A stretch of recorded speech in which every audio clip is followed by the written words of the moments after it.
वो है व्याधि क्षमत्व, वह आयुर्वेद के दृष्टिकोण से क्या है इसके बारे में विस्तार से बताने के लिए आया हूँ। अभी मैंने थोड़ी देर पहले शुरू किया था, लेकिन कुछ लैपटॉप पे टेक्निकल प्रॉब्लम आ गया था, तो मुझे यह सेशन को जल्दी से बंद करना पड़ा। क्या है कि मैं व्याधि क्षमत्व पे आज आप जो चीज़ बताऊंगा वह आप लोग के प्रैक्टिस में बहुत ज़्यादा महत्वपूर्ण है। मैं अभी थोड़ी देर पहले शुरू किया था, लेकिन टेक्निकल प्रॉब्लम की वजह से मुझे लैपटॉप जल्दी से रीस्टार्ट करना पड़ा। उससे मैं क्षमा प्रार्थी हूँ, कुछ तो टेक्निकल प्रॉब्लम हो गया था। तो मैं अभी बता रहा था, अभी इसके पहले जो मेरा लेक्चर 7 बजे शुरू हुआ, उसमें मैं ये बता रहा था, ये पार्ट 2 इस हिसाब से समझिए। तो व्याधि क्षमत्व जो रहता है वह बहुत ही जरूरी रहता है। व्याधि क्षमत्व अगर रहेगा, और इन्होंने चरकाचार्य जी ने ये बताया है, उन्होंने एनालिसिस किया है, और उन्होंने कहा कि न च सर्वाणी शरीरानी व्याधि क्षमत्व समर्थानी भवंती। मतलब सभी का शरीर जो है वो व्याधि क्षमत्व के लिए उतना स्ट्रांग नहीं रहता है, यह उन्होंने एक्सेप्ट किया है। और इसीलिए हम लोग को कोई कोई अपना दिनचर्या, आचार, रसायन रसायन का सेवन करके हमें व्याधि क्षमत्व को बढ़ाने का कोशिश करना चाहिए। और हर चिकित्सक, जो भी आयुर्वेद के चिकित्सक हैं, उनका परम कर्तव्य है कि जो भी उनके पास रोगी है, जो रिलेटिव है, रिश्तेदार है, उन लोगों को यह व्याधि क्षमत्व के बारे, इसका महत्व के बारे में सभी लोगों को बताना जरूरी है। क्योंकि अगर व्याधि क्षमत्व रहेगा, तभी ये समाज जो रहेगा वो ज्यादा शक्तिशाली बनेगा और बहुत आगे बढ़ेगा। अब इसी पर चक्रपाणी जी ने क्या टीका लिखा है, व्याधि क्षमत्वम व्याधि बल विरोधित्वम व्याधुत्पाद प्रतिगत्वम प्रतिबंधकत्वम इति। मतलब व्याधि क्षमत्व का मतलब क्या होता है, इन्होंने संस्कृत में बताया है कि व्याधि बल विरोधिकत्वम, व्याधि का बल जो है वो उसको विरोधी ही रहना। जो एलोपैथी साइंस भी बोलता है कि इम्यूनिटी, इम्यूनिटी का मतलब है कि जो बॉडी का जो इम्यून सिस्टम है वो इतना स्ट्रांग होना चाहिए कि कोई भी पैथोजेंस आता है, बैक्टीरिया आता है, वायरस आता है, तो उससे प्रतिकार करने का अपना शरीर इतना महत्वपूर्ण, इतना मजबूत होना चाहिए कि हम, जैसे कि हम लोगों ने ये देखा है कि भारत का जो डिफेंस सिस्टम है, अगर पाकिस्तान ने अटैक किया, अगर पाकिस्तान की आर्मी आ गई, तो हमारा आर्मी का जो सिस्टम है, आर्मी का जो फोर्स है वो पूरा जाके और फिर लड़ता है और आतंकवादियों को आने नहीं देता। अगर पाकिस्तान का एयरफोर्स ने अटैक किया, तो अपना एयरफोर्स भी उतना स्ट्रांग है कि हम लोग सुखोई और मिराज जैसे जहाज है, और अभी राफेल भी आ गया कि वो हवा में ही उड़ा देंगे। नेवी का अगर देखेंगे तो नेवी का वहां से अगर समुद्र मार्ग से आए तो अपना इंडियन नेवी भी इतना स्ट्रांग है। मतलब इसी तरह से बॉडी का डिफेंस मैकेनिज्म है वो इतना स्ट्रांग होना चाहिए। वही व्याधि बल विरोधित्व, व्याधि के बल, व्याधि जो है वो फॉरेन चीज है, मतलब वो फॉरेन अटैक हो रहा है पैथोजेंस का, तो उससे बचाने का जो व्याधि क्षमत्व रहता है, इम्यून डिफेंस सिस्टम रहता है, वो इतना स्ट्रांग होना चाहिए। व्याधि उत्पाद प्रतिकद्वम च, मतलब व्याधि की उत्पत्ति ही ना होने दे, इतना स्ट्रांग अपना डिफेंस सिस्टम रहना चाहिए, मतलब इम्यूनिटी इतना स्ट्रांग रहना चाहिए कि वो व्याधि ना हो। व्याधि का मतलब क्या बताया है, तो आचार्यों ने बताया व्याधि मतलब विकार, और क्षमत्व मतलब विरोध करने की शक्ति। मतलब व्याधि विकार को विरोध करने की शक्ति, मतलब व्याधि क्षमत्व ऐसे बता रहे हैं। जो शरीर में उत्पन्न जो निर्मित व्याधि बल है उसका विरोध करना, मतलब हमें उस चीज को, बाहर वाला चीज को जो शरीर को नुकसान पहुंचाए, दोष धातु मल इनको इम्बैलेंस करे, उसको पूरी तरह से हमारा शक्ति डिफेंस सिस्टम इतना स्ट्रांग होना चाहिए कि व्याधि को अंदर ही नहीं आने देना है, और उत्पन्न व्याधि को प्रतिबंध करना। अब जैसे टेररिस्ट हमारे अंदर आ गए, घुस गए, तो हमारे भारत की सेना क्या करती है कि टेररिस्ट को मार देती है, उड़ा देती है, कि वो हमें और ज्यादा नुकसान न पहुंचाए। इसे अगर पैथोजिन शरीर में आ गए तो प्रतिबंध करने की जो शक्ति है उसे व्याधि क्षमत्व बोलते हैं। और इसको बहुत इंपॉर्टेंट मतलब ये टॉपिक है जो आज के परिप्रेक्ष्य में हम लोग को जानना बहुत जरूरी है। आज वैक्सीनेशन किया जा रहा है और स्वर्ण प्राशन किया जा रहा है, उसी तरह से व्याधि क्षमत्व पे हमें और ज्यादा सोचने की समझ जरूरत है और ज्यादा रिसर्च करने की जरूरत है। अब अष्टांग संग्रह में वाग्भट जी ने क्या बोला है, उन्होंने बोला है कि विरुद्ध अन्न विज्ञानी अध्याय में बोला है कि विरुद्धाहार जो रहता है वही सबसे दोष प्रकोप का कारण रहता है। विरुद्धाहार में जैसे दूध और मछली, दूध और नमक, सारे फ्रूट्स को मिल्क शेक बना के दूध में मिक्स करके और वो ले लेना, ये विरुद्ध है। फिर कबूतर का मांस को सरसों के तेल में खाना, या फिर पिज्जा बर्गर वगैरह खा के चाय कॉफी पी के फिर आइसक्रीम खा लेना, ये सारे संस्कार विरुद्ध, क्रम विरुद्ध, वीर्य विरुद्ध, ये सारे जो विरुद्ध है, इनका सेवन अगर ज्यादा होता है तो ये इम्यूनिटी का जो डिफेंस सिस्टम है उसको वीक करता है। अगर जैसे कि हमारा जो देश है उसमें अगर सशस्त्र सेना में बहुत सारे गद्दार लोग निकले जो अपना सारा इंफॉर्मेशन लीक करें, या फिर वहां पे बहुत सारे ऐसे लोग आ जाए जो देशभक्त नहीं है, अगर देशभक्त लोग नहीं रहेंगे आर्मी, एयरफोर्स, नेवी में, तो अपनी व्याधि क्षमत्व शक्ति है, डिफेंस सिस्टम है, वह उतना स्ट्रांग नहीं रहेगा। व्याधि मतलब बाहरी जो अटैक हो रहे हैं दूसरे देशों से, उससे बचाने की शक्ति नहीं है। देशभक्ति बहुत जरूरी है। इसी तरह से विरुद्धाहार का सेवन जब किया जाता है तो व्याधि क्षमत्व शक्ति बहुत ज्यादा कमजोर हो जाती है।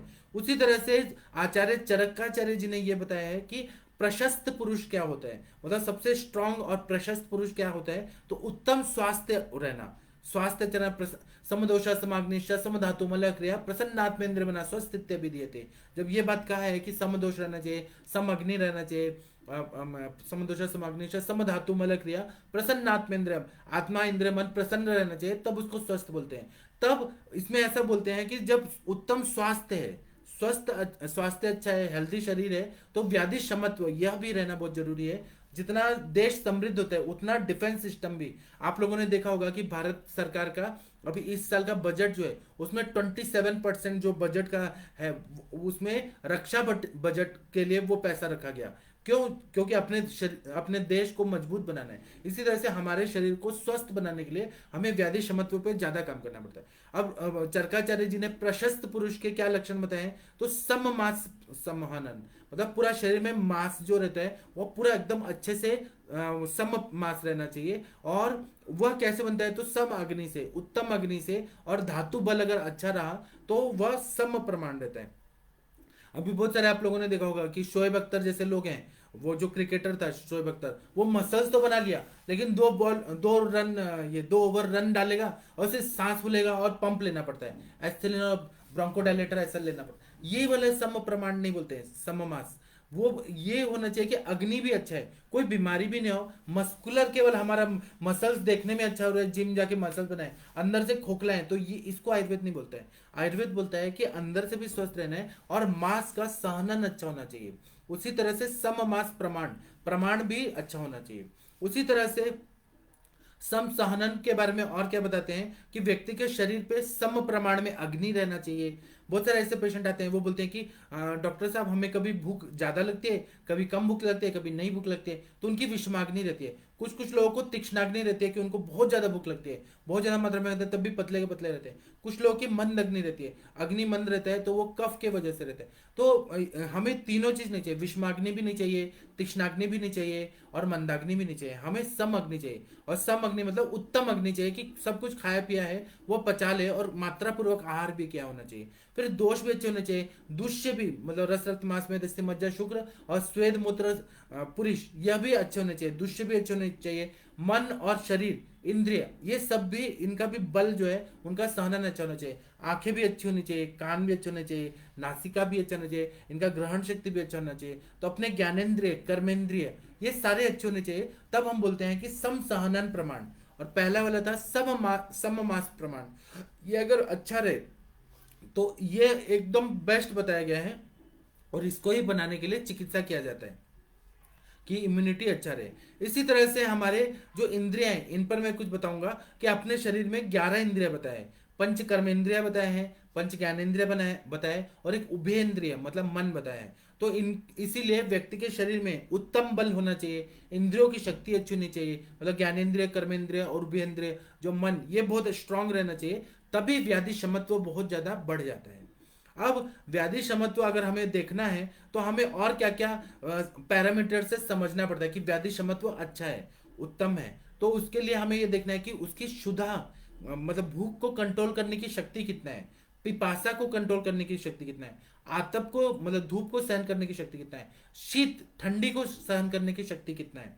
आर्मी एयरफोर्स नेवी में आप, यहाँ नेशनल डिफेंस एकेडमी है, पुणे महाराष्ट्र में है, इधर आके आप देखिए आर्मी के जो कमांडोज रहते हैं ना, उन लोगों को ये ट्रेनिंग दिया जाता है, स्पेशल ट्रेनिंग ये दिया जाता है कि आप धूप में, बारिश में, फिर बरसात में, हर मौसम में आपको फिट रहना है। आप, और उनको कीचड़ में चलने के लिए बोला जाता है, बैठ बैठ के चलिए, सुबह एक्सरसाइज 4 बजे उठा के, और उनको ग्राउंड में पीटी परेड होता है, फिजिकल ट्रेनिंग इतना बढ़िया होता है उन लोगों का, फिर भाग दौड़।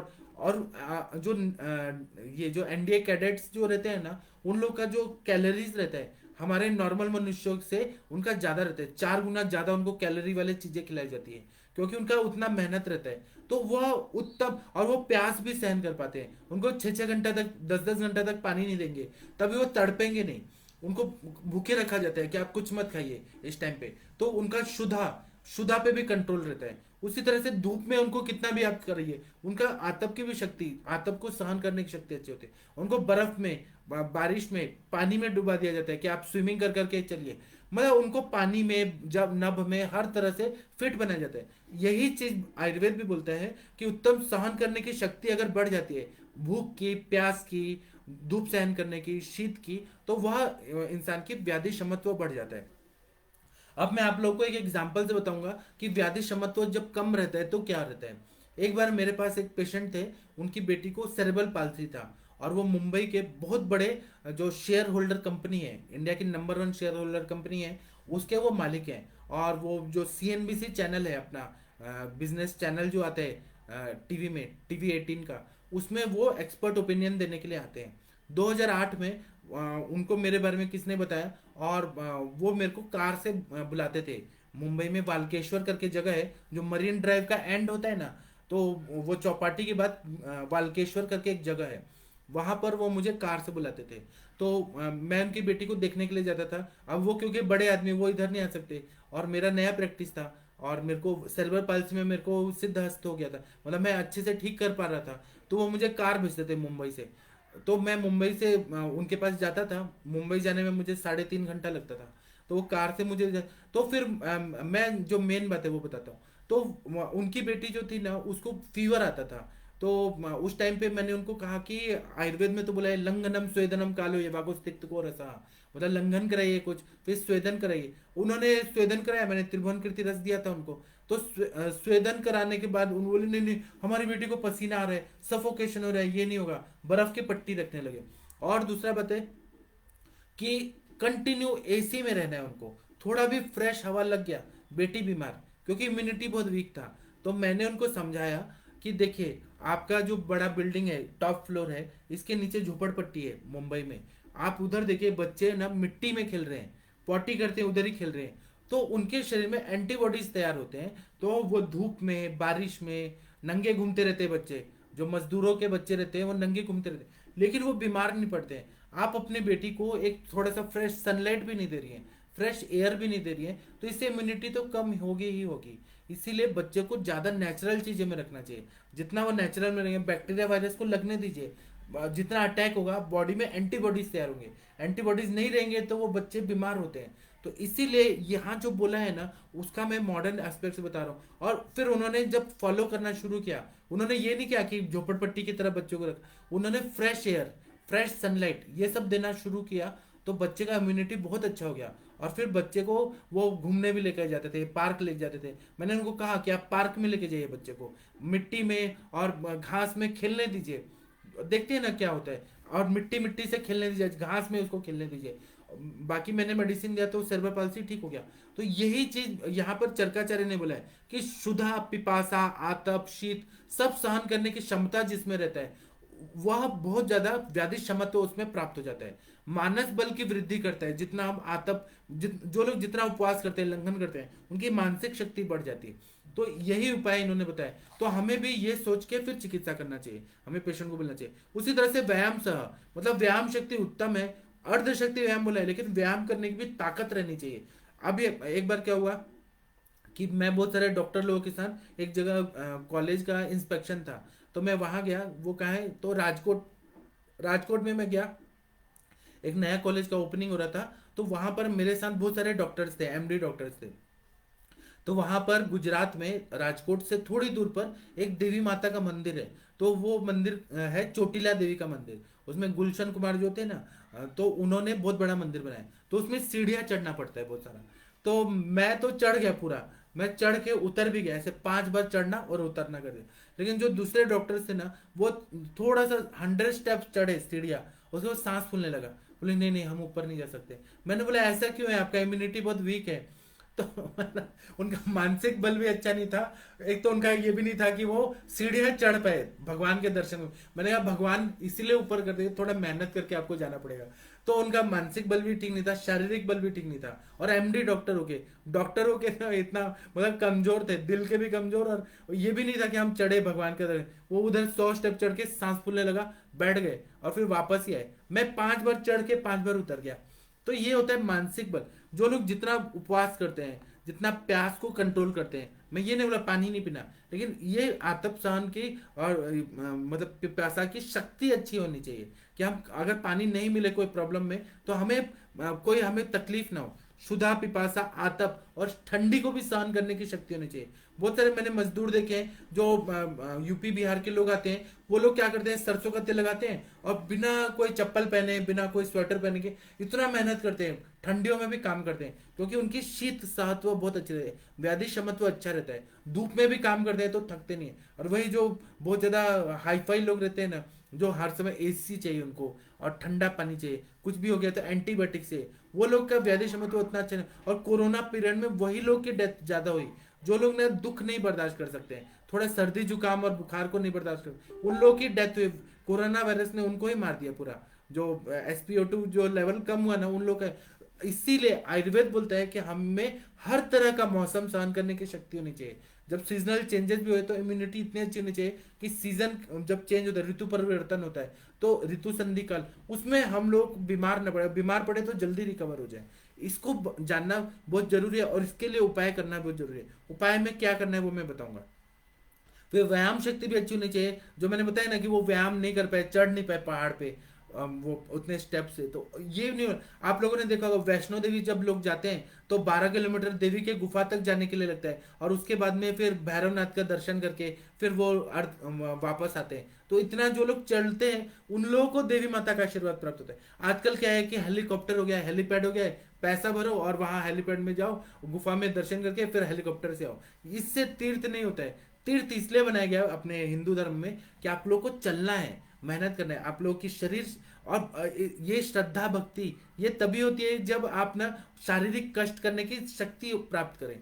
तो इसलिए व्यायाम अच्छा होना चाहिए, व्यायाम सहन करने की शक्ति अच्छी होनी चाहिए। समपक्ता मतलब अग्नि प्राकृत रहे तो शारीरिक बल की वृद्धि होती है। अच्छा रस धातु, रक्त धातु, मांस मेद, अस्थि मज्जा, शुक्र, ये सब अच्छा बनता है। समपक्ता इसीलिए इसका महत्व बताया। उसी तरह से समजरण शक्ति, खाया है सुबह का और रात तक वो पचा नहीं है, हमने थोड़ा सा चुरमुरा भी खा लिया है या पानी पूरी भी खाया और पूरा दिन भर पेट फुला हुआ है, तो ये चीज को आयुर्वेद नहीं बोलता है। ये बोलते हैं समजरण शक्ति भी होना चाहिए, मतलब वो प्राकृत अवस्था में 4-5 घंटे खाया पिया पच जाना चाहिए। इसको हम जरण शक्ति बोलते हैं। जितना जरण शक्ति अच्छा होगा उतना हमारा व्याधि क्षमत्व अच्छा होगा। आप लोगों ने देखा होगा फर्स्ट वेव जब आया था कोरोना में, जिसका अग्नि अच्छा था उन लोगों को कोरोना अटैक हुआ भी और वो लोग ठीक भी हो गए। और हम लोग ने आयुर्वेद की चिकित्सा भी दिया कोरोना के पेशेंट को। तो हमने सबसे पहले आम पाचक वटी, अग्नि तुंडी वटी, चित्रकाटी वटी, लशुनादि वटी, ये सबसे शुरू किया। बाद में हम लोगों ने श्वास का चिंतामणि रस, और उसके बाद में हमने समीर पन्नग रस, रस सिंदूर, ये सब दिया। अग्नि पे ज्यादा जोर दिया। अग्नि अच्छा हुआ तो व्याधि क्षमत्व तो अपने आप बढ़ जाता है, धातुओं का बल अच्छा होता है, दोष एकदम प्राकृत हो जाते हैं और मल भी अच्छा होता है। इसलिए ये जो 4 पॉइंट है अपने चरकाचार्य जी ने बताया कि उत्तम क्षुधा पिपासा शीत आतप को सहन करने की शक्ति, इससे ये जितना रहेगा उतना व्याधि क्षमत्व अच्छा रहेगा। व्यायाम करने का जो सहनन है, व्यायाम करने की जो शक्ति है, वो जितना अच्छा रहेगा, जितना अच्छा एक्सरसाइज कर पाएगा इंसान, उसका व्याधि क्षमत्व बढ़ता है। समपक्ता मतलब अग्नि जो है वो उत्तम होना चाहिए। अग्नि अच्छा होने के साथ समजरण शक्ति मतलब पचाने की भी शक्ति अगर अच्छा है। पहले के लोग जो थे ना, वो शादी ब्याह में जाते थे तो पहले के जमाने में बड़ा बड़ा जो पूरी बनता था, डालडा से बनता था, वो लोग क्या करते थे, वो पूरा पचा लेते थे। आज के जमाने में लोग नहीं पचा पाते, क्यों? क्योंकि जरण शक्ति अच्छी नहीं है। अग्नि अच्छा है लेकिन जरण शक्ति अच्छी नहीं है। इसलिए जरण शक्ति को अच्छा बनाने के लिए हमें दीपन पाचन द्रव्य दे के, रसायन का प्रयोग करके, और रसायन का सेवन इसलिए बताया जाता है कि अग्नि को प्राकृत करता है, यकृत को अच्छा रखता है, ग्रहणी कला पित्त धारा कला को अच्छा रखता है। आप लोग को मालूम है कि हिमालय में जो ये इंडिया और चाइना का जो बॉर्डर है, हिमालय में उत्तराखंड और चाइना का जो बॉर्डर है, वहां पर बॉर्डर नहीं है, मतलब LAC है, लाइन ऑफ एक्चुअल कंट्रोल है। वहां पे चाइनीज सेना भी खड़ी रहती है, PLA जो बोलते हैं, और मतलब पब्लिक लिबरेशन आर्मी जो है वहाँ का चाइना का, और इंडियन आर्मी, ये खड़ा रहते हैं और वहाँ पे कोई बाउंड्री नहीं है। और उन लोगों ने ऐसा ये किया है, एग्रीमेंट किया है कि आप LAC के 3 किलोमीटर इधर 3 किलोमीटर इधर हम लोग खड़े रहेंगे और कोई एक कदम नहीं बढ़ेगा, ऐसा एग्रीमेंट होता है हर समय। जब वो चाइना वाले आगे बढ़ जाते हैं तो उसके बाद में फिर इंडिया वाले भी आगे बढ़ते हैं, फिर उनमें झड़प होती है, लेकिन ये एग्रीमेंट है कि, और बाउंड्री नहीं बना रहे। तो वहां पर ऐसे बहुत सारे लोगों ने रिसर्च किया है कि वहां पूरा हिमालय का जो क्षेत्र है वहां पे ऐसे ऐसे ऋषि मुनि हैं, अपने मतलब इतने ग्रेट ऋषि मुनि हैं जो 5-5 हजार साल से हिमालय की कंद गुफाओं में तपस्या कर रहे हैं, और वो खाना पीना कुछ भी नहीं खाते हैं। उन लोगों ने अपने शरीर को इतना स्ट्रांग बना दिया है कि वो बर्फ में रहते हैं, कंदराओं में रहते हैं, जो खाने को मिला खा लेंगे, जो नहीं मिला छोड़ देंगे, और उन लोगों की इम्यूनिटी इतनी अच्छी है, तो उनका दीर्घ आयु प्राप्त हुआ है। मैं सभी लोगों को नहीं बोल रहा हूँ कि आप सब लोग जाके हिमालय में बैठ जाइए, मैं बस ये बोल रहा हूँ कि हमें इंस्पिरेशन मिलना चाहिए कि उनकी ठंडी में बिना कपड़े के रहने की कितनी ताकत है। या नागा साधु देखिए, नागा साधु भी जो है ना वो बिना वस्त्र के रहते हैं। या जैन मुनि को देखिए, जो दिगंबर लोग रहते हैं बिना कपड़े के रहते हैं, और उनकी इम्यूनिटी कितनी अच्छी रहती है। तो इसीलिए हमें अपने आप को बहुत ज्यादा एंटीबायोटिक्स खा के, बहुत ज्यादा एलोपैथी के ड्रग्स खा के, केवल दवाई दवाई दे, थोड़ा सर्दी जुकाम हुआ तो दवाई एंटीबायोटिक ये खाओ, वो खाओ, ये खाओ, बुखार है तो क्रोसिन खाओ, ओवरडोज ऑफ क्रोसिन, ये सबसे क्या होता है, इम्यूनिटी वीक होता है। हर चीज के लिए दवाई का नहीं, और नेचुरल चीजें खाएं, जैसे आंवला खाएं। आंवला जो रहता है वो इम्यूनिटी को बूस्ट करता है। पिपली का सेवन करें, वो भी पिपली का एक वर्धमान पिपली रसायन, इसके हिसाब से थोड़े दिन सेवन करना है। शुंठी का खाने में सेवन करें, दिनचर्या का पालन करते हैं, इससे व्याधि क्षमत्व अच्छा रहता है। ये चीज बताना है। और जो बताया आयुर्वेद में छोटे छोटे टिप्स बताए, भोजन अग्रेसरा पत्यम लवण अदरक भक्षणम, खाना खाने के पहले अदरक और नमक इसका सेवन, सेंधा नमक या काला नमक और अदरक इसका करें तो अग्नि अच्छा रहता है, जरण शक्ति अच्छी रहती है। ये सब चीज बताया है, उसका पालन करेंगे ना तो हमारा व्याधि क्षमत्व और अच्छा होता है। अब व्याधि क्षमत्व के लिए क्या क्या घटक है उसके बारे में अपने आचार्यों ने क्या बताया कि बल, व्याधि क्षमत्व जो रहता है व्यक्ति के बल पर आश्रित रहता है। चरकाचार्य जी ने बोला है कि स्वास्थ्य जो रहता है बल पे आश्रित रहता है। तो इस पे दो तरह के बल रहते हैं, एक शारीरिक बल रहता है, एक मानसिक बल रहता है। मानसिक बल अगर अच्छा रहा ना तो लोग एवरेस्ट पे चढ़ जाते हैं, और फिर हिंद महासागर में अंदर समुद्र तल पे भी चले जाते हैं। मानसिक बल बहुत ही इंपॉर्टेंट है। और कुछ लोग हैं जो रात को लाइट चली गई और दरवाजे से बाहर नहीं निकल पाते कि भूत प्रेत आ जाएगा, क्योंकि मानसिक बल कमजोर रहता है। जिनका मानसिक बल स्ट्रांग रहता है, आप लोग को पता है कि जो वीर सावरकर थे उनको अंडमान निकोबार के उधर जेल में बंद किया गया था, और उन्होंने जेल से भागकर और पूरा हिंद महासागर को क्रॉस करके और भारत में वो तैर के आए, इतना स्विमिंग किया। आप सोचिए इतना स्विमिंग करने की ताकत किसकी है, जिनका मानसिक बल स्ट्रांग है, वो लोग ही इतना बड़े बड़े काम करते हैं। तो ये आयुर्वेद ये बोलता है कि शारीरिक बल को भी बढ़ाना है, मानसिक बल को भी स्ट्रांग करना है। फिर और बोल रहे हैं कि शारीरिक बल जो रहता है वो उदान वायु पे, उदानो बलम उच्यते, ऐसा जब बोलते हैं कि उदान जो है वो बल देता है, तो उदान वायु पे निर्भर करता है, अग्नि पे काम करता है, अग्नि के उस पे आश्रित रहता है, वायु पे डिपेंडेंट रहता है। मेद धातु अगर प्राकृत रहे, अगर ज्यादा मेद बढ़ गया तो वो भी नुकसानदायक है, मेद धातु कम है तो भी नुकसानदायक है। मज्जा धातु, अस्थि धातु और शुक्र पे, जो जो बड़े बड़े ब्रह्मचारी लोग थे वो लोग का शारीरिक बल कितना स्ट्रांग था, कभी बीमार ही नहीं पड़ते थे, और उन लोगों का इतना मतलब इम्यूनिटी अच्छा था। तो इसलिए शुक्र धातु का भी रक्षण करना, ये भी व्याधि क्षमत्व को बढ़ाता है। मज्जा धातु को अच्छा रखना, अस्थि धातु को अच्छा रखना, ये सब शारीरिक बल बढ़ाता है। आजकल क्या हो गया है कि लोग का ना खाना पीना इतना वीक हो गया है, मतलब इतना बेकार हो गया है कि लोग ना थोड़ा सा बाइक से गिर जाते हैं तो उनको फ्रैक्चर हो जाता है, मल्टीपल फ्रैक्चर, क्योंकि हड्डियां कमजोर हो गई है। और यही शिवाजी महाराज जैसे लोग थे, वो पहाड़ से जंप मारते थे, इतना ऊंचा ऊंचा जंप मारते थे, उनको फ्रैक्चर नहीं होता था, आराम से वो लोग कर देते थे। पेड़ पे, एक पेड़ से दूसरे पेड़ पे जंप मारते थे, क्यों? और गिर भी जाते तो कुछ नहीं होता था, क्यों? क्योंकि उनका हड्डियों का ताकत था। और वो लोग क्या खाते थे, च्यवनप्राश खाते थे, घी का सेवन करते थे, और घी का सेवन करके व्यायाम करते थे, दिन भर तलवारबाजी वगैरह करते थे, अस्त्र शस्त्र को मतलब वो एक्सरसाइज इतना होता था कि अग्नि अच्छा होता था। तो अस्थि धातु अच्छा रहता था, मांस धातु, मेद धातु अच्छा। तो हमें भी अपने आप को आज के जमाने में कैसे करना है, व्याधि क्षमता बढ़ाने के लिए एक्सरसाइज करना, सुबह प्रातः काल में उठना, ब्रह्म मुहूर्ते उत्तिष्ठ स्वस्थ रक्षार्थम आयुषा, मल का त्याग व्यवस्थित होना चाहिए, रात्रि में स्वप्न मतलब निद्रा जो है वो अच्छा होना चाहिए, ब्रह्मचर्य का पालन करना चाहिए।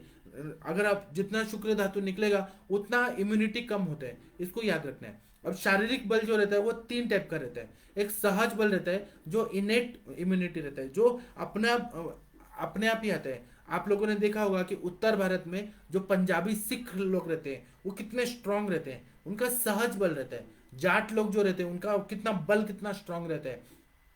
इसीलिए जब मुगलों का जब आक्रमण होता था या जो मुस्लिम लोग का अटैक होता था तो वो सिख लोगों ने कितना अच्छे से प्रतिकार किया, क्योंकि ना भारत में वो सिख लोगों ने जितना रक्षा किया है भारत, क्योंकि इम्यूनिटी इतनी अच्छी थी, शारीरिक बल सहज बल इतना अच्छा है। जाट लोग, हम लोग बोलते हैं जाट लोग कितने लड़ाई झगड़ा करते हैं, लेकिन वो कम्युनिटी ही इतनी अच्छी है कि उनका शारीरिक बल अच्छा है।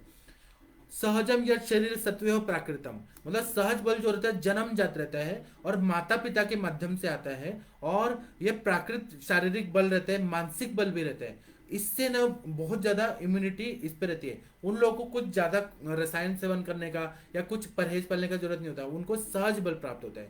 दूसरा होता है कालज बल, जो एक्वायर्ड इम्यूनिटी रहता है। वो बोलते हैं कि कालकृत ऋतु विभागजम व्यय कृतम च, मतलब ये काल के अनुसार रहता है, कुछ ऋतु के हिसाब से, जैसे कि हेमंत ऋतु और शिशिर ऋतु में जो बल प्राप्त होता है वह युक्ति कालज बल रहता है, काल के हिसाब से रहता है। या फिर युवावस्था में, बाल्यावस्था में जो कफ का कल रहता है उसमें व्याधि क्षमत्व रहता है, लेकिन शारीरिक बल नहीं रहता, मानसिक बल उतना नहीं रहता। युवावस्था में क्या रहता है कि शारीरिक और मानसिक बल अच्छा रहता है, वृद्धावस्था में शारीरिक और मानसिक बल कम हो जाता है। तो ये जो वय के हिसाब से, काल के हिसाब से, ऋतु विभाग के हिसाब से वह जो बल रहता है वो कालज बल रहता है। तो हमें ऋतुचर्या का पालन करना चाहिए और हमें उस पर एनालिसिस करके और रिसर्च करना चाहिए कि हमारा काल के हिसाब से बल और किस तरह से प्राप्त हो। इसी तरह से एक होता है युक्तिकृत बल, मतलब आर्टिफिशियल इम्यूनिटी रहता है जो खान पान और मेडिसिन खा के या कोई रसायन का सेवन करके या जड़ी बूटी खा के या स्वर्ण कल्प खा के तब युक्तिकृत इम्यूनिटी रहता है। एक्वायर्ड मतलब आर्टिफिशियल, मतलब एक तरह से बना के लिया जाता है। तो इसमें बता रहे हैं युक्तिकृतम पुनः तदा आहार चेष्टा योगजम, मतलब ये अच्छे तरह से आहार विहार की योजना करके, रसायन और वाजीकरण का प्रयोग करके, मतलब वाजीकरण क्यों बताएं, सेक्सुअल पावर अगर वीक हो गया तो फिर वो मैथुन करने में समर्थ ही नहीं रहेगा। रसायन का सेवन क्यों करते हैं कि वो वृद्धावस्था है ही ना। तो यह आहार विहार रसायन वाजीकरण, इससे जो प्राप्त इम्यूनिटी रहता है उसको बोलते हैं युक्तिकृत बल। यह बहुत जरूरी है। तो इसलिए सहज बल, कालज बल और युक्तिकृत बल ये आचार्य लोगों ने बताया। अब इसी तरह से बता रहे हैं कि एनहांस करने का, इम्यूनिटी को बढ़ाने के लिए क्या क्या उपाय करना चाहिए, जिसको चरकाचार्य जी ने बल वृद्धि कर भाव बताया। तो 13 भावों का वर्णन अपने आचार्य लोगों ने कहा है। मैं जो भी बता रहा हूँ मेरे आदरणीय गुरुजी वैद्य समीर जमदग्नि सर के नोट से पढ़ा रहा हूँ, यह आप लोगों को जरूर काम आएगा और आप लोग इसको सुनिए, समझिए और ऐसे ही पेशेंट में इंप्लीमेंट भी करिए। पहला बता रहे हैं कि बलवत पुरुष देशे जन्म, मतलब व्यक्ति का जो जन्म होता है वो किस देश में हुआ है उस पर इम्यूनिटी जो रहती है वह डिपेंड करती है। और बल वृद्धि कर भाव जब बता रहे हैं, उस तरह के देश का खाना पीना अगर हम लोगों ने एक्सेप्ट कर लिया तो हमारा इम्यूनिटी बढ़ जाता है। जैसे कि सिंध प्रदेश में या पंजाब के क्षेत्र में जो उत्तम बल रहता है, तो आप लोगों ने सिख लोगों का खाना पीना देखा होगा, वो लोग कितना घी का सेवन करते हैं, मेहनत भी करते हैं, गेहूं का सेवन ज्यादा करते हैं, खान पान वैसा है। तो हमें अगर अपना बल बढ़ाना है तो सिख लोगों के खाना पीना को हमें, उनके पंजाबी डिशेस बहुत ज्यादा तेल मिर्च मसाला यहाँ पचेगा ही नहीं, वहां वो लोग मेहनती लोग रहते हैं, बहुत ज्यादा ईमानदारी और मेहनत बहुत ज्यादा रहती है सिख लोगों में। तो हमें वो चीज एक्सेप्ट करना चाहिए, अच्छी बात है। खाना पीना भी, आहार विहार भी उनका एक्सेप्ट करना चाहिए उसी तरह से। और सिख लोगों में आपने कभी देखा है कि सिख लोग कभी भीख मांगते हुए देखते हैं आप लोग? सिख लोग मेहनती रहते हैं, कभी भीख नहीं मांगते किसी के हाथ में, वो केवल वाहे गुरु के पास हाथ ऐसे फैलाते हैं, बाकी किसी के पास नहीं करते। जो करते हैं सिख लोग अपनी मेहनत से करते हैं, ये उनमें बहुत सारा गुड क्वालिटी है। कभी किसी सिख को आपने देखा है कि शराब पीते हैं, बीड़ी सिगरेट पीते हैं? कभी देखा है तंबाकू गुटखा कोई सिख खाते हुए देखा है आज तक? नहीं, मैंने तो नहीं देखा है।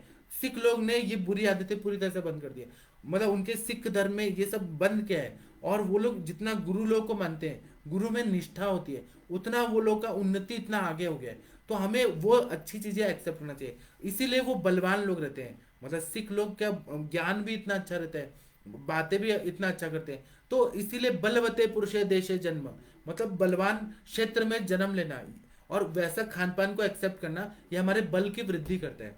दूसरा बोलते हैं बलवत काले जन्म, मतलब बलवान ऋतु में जन्म होना। जैसे कि हेमंत ऋतु और शिशिर ऋतु में जो लोग का जन्म होता है उनकी जो प्रकृति रहती है वो स्ट्रांग रहती है, उनकी इम्यूनिटी अच्छी रहती है। तो हमें पेशेंट को ये सिखाना चाहिए कि आपका जो मैथुन करने का सीजन है वो कौन सा रहे, ताकि बच्चा का जन्म हो वो कौन से सीजन में हो। इस तरह से प्लानिंग कर दिया ना तो उससे फिर बच्चा और अच्छे स्ट्रांग होते हैं। उसी तरह से सुखकर काल योग, मतलब टाइम भी अच्छा होना चाहिए। अभी क्या हुआ कि 2016 में डिमोनेटाइजेशन कर दिया गया, लोगों के पास पैसा ही नहीं था, डिमोनेटाइजेशन हो गया, फिर जीएसटी आ गया, उसके बाद कोरोना आ गया, तो लोग का जो ये दुख का काल शुरू हो गया, धंधे पानी सब बंद हो गया किसी ना किसी तरह से। वो भले किस प्रयोजन से किया गया मुझे उसके बारे में नहीं बोलना है, लेकिन दुख का काल शुरू हो गया। उसके पहले लोग का लाइफ स्टाइल और सब था वो थोड़ा ठीक था, लेकिन जैसे जैसे ये दुख का काल आ गया ना, तो इसीलिए ये बोल रहे हैं कि सुखकर काल योग, इसका भी महत्व रहता है व्याधि क्षमत्व पे। अगर आपके पास पैसा नहीं है तो आप दवाई के लिए पैसा खर्चा नहीं कर सकते, रसायन नहीं खा सकते, घी और अच्छा खाना नहीं खाएंगे, तो आपका इम्यूनिटी कैसे होगा? तो सुखकर काल योग का भी प्रयत्न करना चाहिए कि हमारे पास सब साधन सामग्री अच्छा रहे, कि हमें वह सेवन करके सुख प्राप्त हो, वह देखना चाहिए। फिर बोल रहे हैं बीज गुण, मतलब स्वास्थ्य स्वस्थ शुक्र शोणित या निर्मित जो गर्भ रहता है वो दोष रहित रहता है, स्वास्थ्य उत्तम प्राप्त होता है, इसका भी महत्व रहता है जो व्याधि क्षमत्व को अच्छा करता है। अच्छा शुक्र होना चाहिए, इसलिए हम लोग जब गर्भ संस्कार करते हैं तो मैथुन के पहले 3 महीना पहले हम लोग गर्भ संस्कार करते हैं, कि मतलब अच्छा उत्तम दृश्य दवाइयां देते हैं, माता पिता दोनों को देते हैं, आर्तव शुद्धि करते हैं, गर्भाशय शुद्धि करते हैं, कि माता पिता जो ऋतु क्षेत्रामु बीजा नाम ये कॉन्सेप्ट है ना, अच्छा सा भूमि होना चाहिए, अच्छा बीज होना चाहिए, अच्छा टाइम होना चाहिए, इसका जो संयोग रहता है ऋतु क्षेत्रामु बीजा नाम, तो उसका संयोग करके अगर हमने मैथुन को प्रवृत्त कराया तो बच्चे अच्छे रहेंगे, इम्यूनिटी अच्छी रहेगी। उसी तरह से क्षेत्र गुण, मतलब ये गर्भ को बता के बताए माता का जो शारीरिक स्वास्थ्य है। अब अगर मदर ही इम्यून एनीमिक है, उनका खून की कमी है, रस और रक्त का क्षय है, तो बच्चा जो होगा वो भी बहुत ज्यादा दुर्बल होगा, जल्दी मर जाएगा, ज्यादा इम्यूनिटी अच्छी नहीं होगी। इसलिए हमें जब भी प्रेगनेंसी प्लान करवाना है पेशेंट से, तो हमें वो जरूर बोलना चाहिए एचबी लेवल अच्छा हो, शरीर का शुद्धि हो जाए, और रसायन सेवन करके और पूरा शरीर को बलवान करके तब करना चाहिए, तो यह उत्तम व्याधि क्षमत्व को बढ़ा देता है। उसी तरह से आहार संपत्ति, खाना पीना हर इंसान का अच्छा होना चाहिए, टाइम पर होना चाहिए। शरीर संपत्ति, शरीर भी स्वस्थ रहना चाहिए। साथ में संपत्ति मतलब मधुर रस का अभ्यास जो रहता है, डायबिटिक लोगों के लिए नहीं, बाकी सब लोगों के लिए मधुर रस का जो अभ्यास रहता है वो उत्तम बल को प्राप्त कराता है। सत्व संपत्ति, मानसिक रूप से कोई रोग ना रहे, कोई स्ट्रेस ना रहे, डिप्रेशन ना रहे, तो इससे व्याधि क्षमत्व बढ़ता है। स्वभाव संसिद्धि, स्वभाव को प्राप्त होने वाला जो रहता है उसको अच्छा प्राप्त करने का कोशिश कराना। यौवनम, यौवन जो रहता है वह भी व्याधि क्षमत्व को बढ़ा देता है। कर्म, काम भी ऐसे करना चाहिए कि अगर दुराचार कर रहे हैं, मर्डर कर रहे हैं, तो व्याधि क्षमत्व कैसे बढ़ेगा? मर्डर कर रहे हैं तो मानसिक रूप में खुद ही रोगी रहेंगे, दारू पियेंगे, शराब पियेंगे, तो कर्म भी अच्छा होना चाहिए। और दूसरा संहर्ष, मतलब कार्येषु आरंभ, उत्साह, कार्येषु आरंभ, उत्साह भी रहना चाहिए हर कार्य में। ये सारे फैक्टर्स को ध्यान में रखते हुए हमें चिकित्सा करना है, व्याधि क्षमत्व को बढ़ाना है, तो हमारे पेशेंट को बहुत अच्छा फायदा होता है। तो उत्साह रहना, प्रसन्न मन रहना, प्रसन्न इंद्रिय रहना, इससे क्या होता है कि बॉडी में serotonin, dopamine, adrenaline, positive hormone secrete होते हैं, तो मनुष्य का व्याधि क्षमत्व भी बढ़ता है और स्वास्थ्य भी अच्छा रहता है, तो इसको ध्यान में रखना है। फिर ओज जो है, सभी धातुओं का सार क्या है? तो ओज है, हृदय में स्थित रहता है, वह संपूर्ण शरीर में बल वृद्धि करता है, तो ओज को टिकाए रखना, शुक्र धातु को टिकाए रखना, इसका भी व्याधि क्षमत्व को बढ़ाने में बहुत ज्यादा रोल रहता है। फिर प्राकृत कफ जो है, वो जो बोलते हैं श्लेष्मा प्राकृत बलम उच्यते, श्लेष्मा प्राकृत रूप में रहना, जो क्योंकि सभी अवयवों को बंधन बना के रखता है, मतलब जोड़ के रखता है, तो कफ जो दोष है विकृत रूप से ना बढ़े, प्राकृत रूप से कफ दोष है, वह भी व्याधि क्षमत्व को बढ़ाता है। आहार विहार जो रहता है वह जो मनुष्य का प्राण जो है वह आहार विहार पर डिपेंडेंट रहता है, अच्छा आहार विहार करेंगे तो अच्छा शरीर रहेगा, व्याधि क्षमत्व बढ़ेगा।